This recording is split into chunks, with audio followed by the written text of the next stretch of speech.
Sì.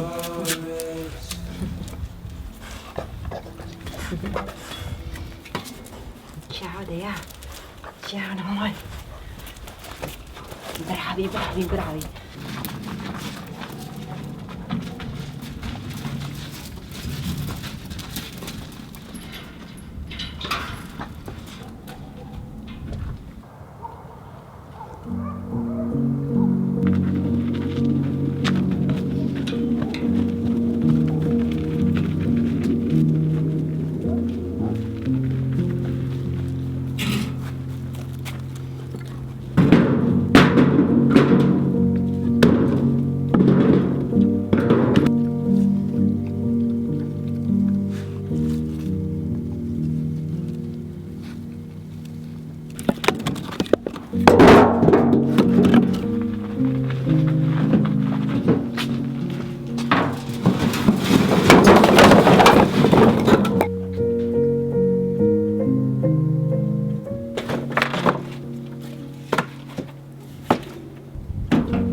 Finalmente stamattina ci godiamo questo nuovo piccolo rifugio che è il futuro laboratorio di Christian, in cui lavorerà il legno. Nasce come casettina per gli attrezzi ed attualmente lo è, infatti abbiamo sistemato su una parete tutta l'attrezzatura per il nostro orto, però principalmente sarà il rifugio di Christian per lavorare il legno. Non è finito completamente il lavoro, c'è da chiudere tutta la parte superiore ancora con le perline, fare ancora qualche lavoretto. Questi infissi ce li ha regalati Andrea della Renodog, che Andrea e Giulia, li ringraziamo, e loro non se ne facevano niente, quindi li abbiamo adattati a questo posticino, così che Christian, oltre alle luci artificiali, abbia anche della luce solare. Tutto il laboratorio è riscaldato da una stufetta a legna che ci ha inviato Petromax. È una stufa che viene venduta, diciamo, principalmente per il campeggio, e la si può utilizzare anche in situazioni del genere. Sta funzionando alla grande e infatti l'abbiamo accesa poco fa, adesso scalderà bene. Chiaramente, essendo aperto, come vi dicevo prima, purtroppo la dispersione è tantissima, quindi nei prossimi giorni sicuramente Christian dovrà chiudere.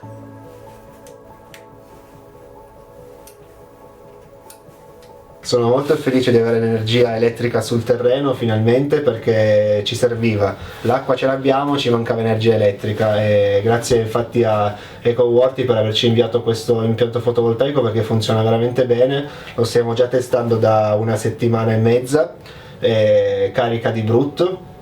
L'energia qui ci serviva per collegare una pompetta nel laghetto per il ricircolo dell'acqua, faremo una cascatina, poi una pompa elettrica per le cisterne dell'acqua, che queste cisterne avranno questa pompetta che andrà a spingere l'acqua in tutti gli orti frutteti che saranno irrigati a goccia, perché stiamo cercando di automatizzare, quest'anno cercheremo di automatizzare tutto quanto il terreno, diciamo, sia la parte animali che la parte piante. E la cosa più importante sicuramente è l'energia elettrica qua dentro, perché è il mio laboratorio, quindi qua ho attrezzatura elettrica come seghetti alternativi, Dremel e quant'altro, e quindi l'energia elettrica mi serviva per caricare tutte le mie attrezzature.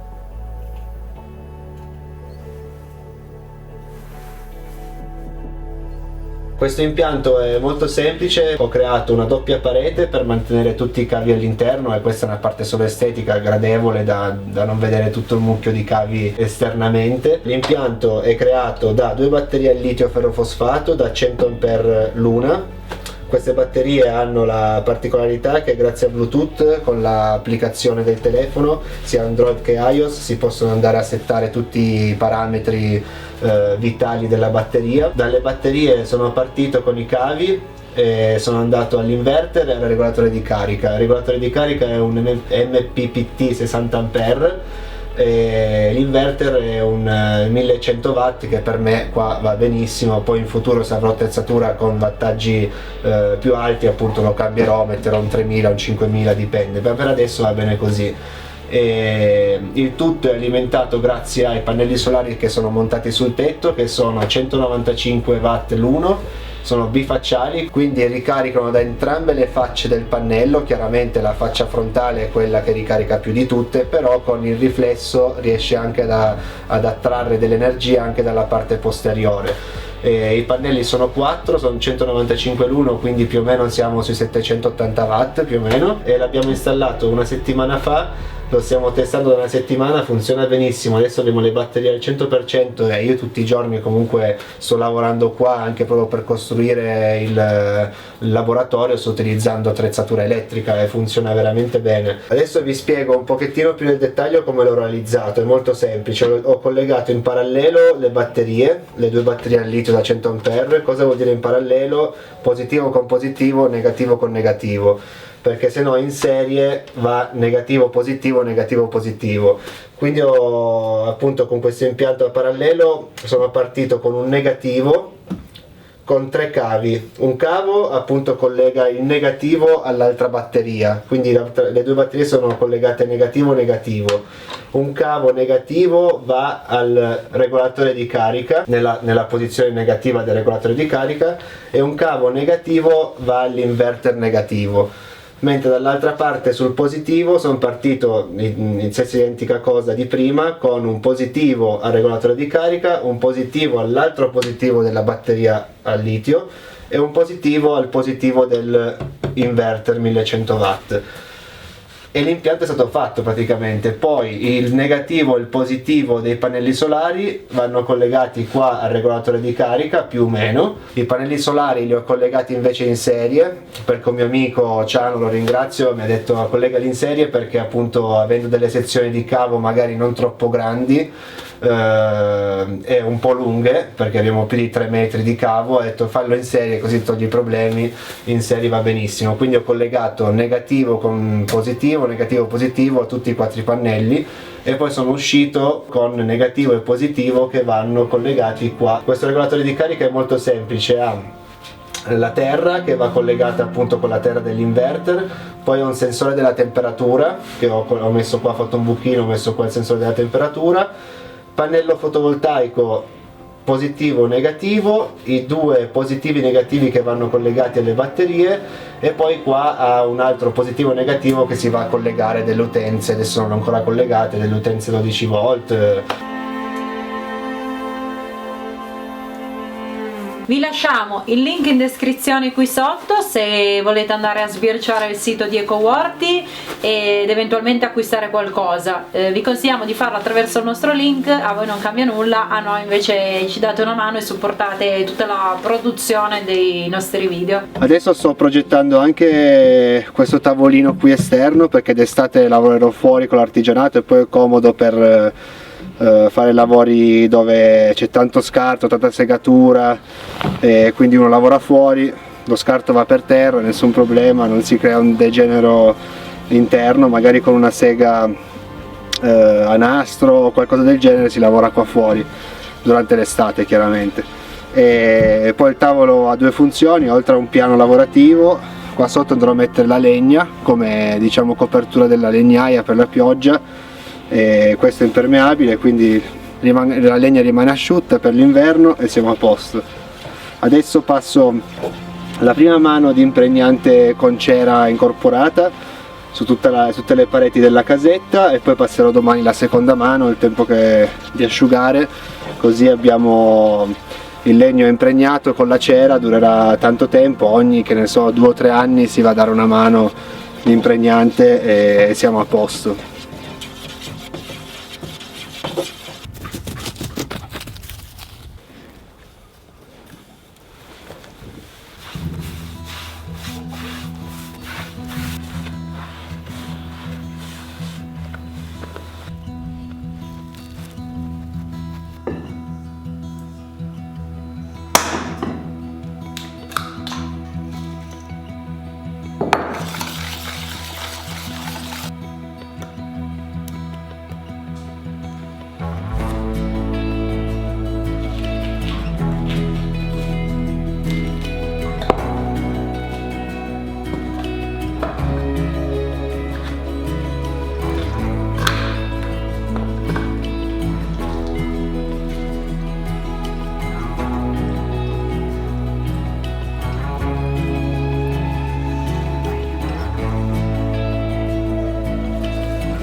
Mentre i biscottini sono dietro di me nel potager, stanno cuocendo a legna, speriamo di non bruciarli, facciamo 2 parole riguardo quello che è e che sarà l'autosufficienza nella nostra vita, sia dal punto di vista alimentare che per quanto riguarda la nostra abitazione.